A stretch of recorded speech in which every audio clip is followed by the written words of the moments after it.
ગુજરાતમાં રખડતા ઢોર અને રખડતા શ્વાને આતંક મચાવ્યો છે. રખડતા ઢોરના ત્રાસથી રોજ અલગ અલગ ઘટનાઓ સામે આવે છે. હવે પાલતુ શ્વાનના આતંકની ઘટનાઓ પણ સામે આવી રહી છે. મહાનગર અમદાવાદમાં એક પાલતુ શ્વાને 4 માસની બાળકી પર થોડા દિવસ પહેલા હુમલો કર્યો હતો, જેમાં બાળકીનું મોત નીપજ્યું હતું. ત્યારે આવી જ કઈ સ્થિતિ નવસારી જિલ્લામાં પણ બનવા પામી છે.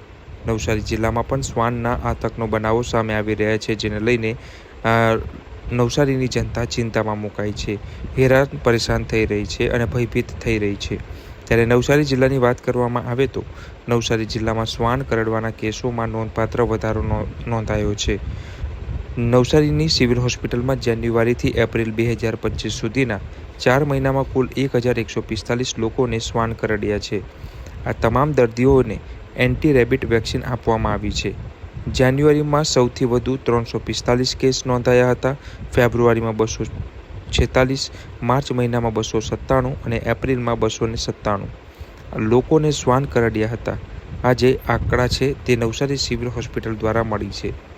અત્યારે આ રીતે જે ઘટના વધુ બની રહી છે, ત્યારે શું સાવચેતી રાખવી, તો તેના વિશે માહિતી નવસારી જિલ્લાના મદદનીશ પશુપાલક નિયામક સંજય ગાવિત સાથે વાતચીત કરતાં તેમણે જણાવ્યું હતું કે શ્વાન જ્યારે નવા વ્યક્તિને જુએ છે ત્યારે આક્રમક બને છે. શ્વાન પાછળ પડે ત્યારે ભાગવું નહીં અને સ્થિર ઊભા રહેવું જોઈએ. અને પાલતુ શ્વાનના માલિકે વર્ષમાં એકવાર રસી અવશ્ય આપવી જોઈએ. શ્વાન કરડે ત્યારે હળદર લગાવી કાપડથી બાંધવાની બદલે તાત્કાલિક તેને નજીકના પશુ દવાખાનાનો સંપર્ક કરવો જોઈએ. વિશેષ શું ધ્યાન રાખવું જોઈએ અને કયા પ્રકારે જે આ ઘટના બને છે ત્યારે પહેલાં શું કરવું જોઈએ અને ત્યારબાદ શું ધ્યાન રાખવું તેની માહિતી આપી હતી. તો ચાલો જાણીએ. મારું નામ છે ડૉક્ટર સંજય ગાવિત. મદદનીશ પશુપાલન નિયામક તરીકે હું જિલ્લા પંચાયત નવસારી ખાતે ફરજ બજાવું છું. ડોગ બાઇટના જે કેસ છે એમાં જે તકેદારીના પગલાં લેવાના છે એના ભાગરૂપે આપણે હું જણાવીશ કે આપણા ત્યાં જનરલી ડોગ વેક્સિનેશન એ જ એનો ઉપાય છે, બરાબર. આપણે શેરી ફળિયામાં જે ડોગ્સ રાખતા છે તો એને સમયાંતરે આપણે નજીકના પશુ દવાખાને વેક્સિન કરાવીએ.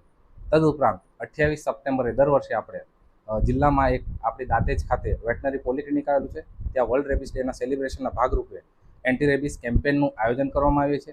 ત્યાં પણ આપણા નવસારીની મહત્તમ જનતા એ કેમ્પેનનો લાભ લે અને આપણા શેરી ફળિયાના જે કૂતરા છે એને લઈ જઈને વેક્સિનેશન કરાવે, બરાબર છે.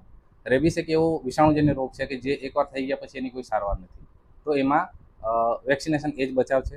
તો આપણા જે શેરી ફળિયાના જે સ્ટ્રીટ ડોગ છે એને મહત્તમ વેક્સિનેશન કરાવ્યું.